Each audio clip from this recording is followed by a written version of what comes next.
来看过来，咱立法院审查大法官被提名人，因为呢，这普发现金1万块才拄通过尔，所以国民党立委是真关注被提名人陈志阳，伊对这普发现金敢有违宪的看法。这陈志阳是认为讲，其实这是有争议的。另外呢，这个也是烦恼到这保护令对被害者来讲，可能是无够周至。也那陈志阳是认为讲，应该爱透过实际案例对立法来补强。立法议会顶礼拜5才3读通过普发现金的案件，10次就成做立法院专业委员会审查大法官被提名人案件的焦点之一。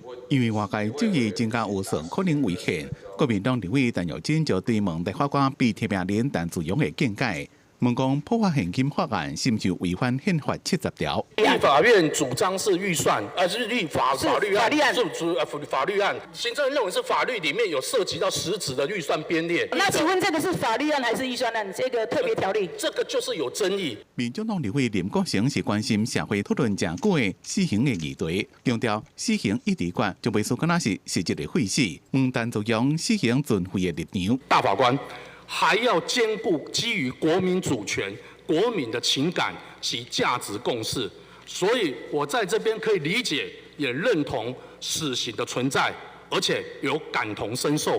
民进党立委郭耀前是关心新北土城加步台车案等案例，看出保护令对保护被害者人权可能一个缺失，但最终认为对实际案例用立法来实际补强对受害者的保护效果。基本上这些漏洞的填补，并没有违反比例原则，赞成在这个部分要更针对实务上的这些实例来补充法律的漏洞。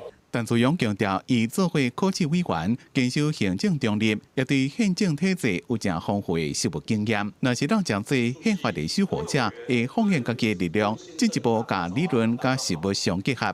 公司新闻综合报道。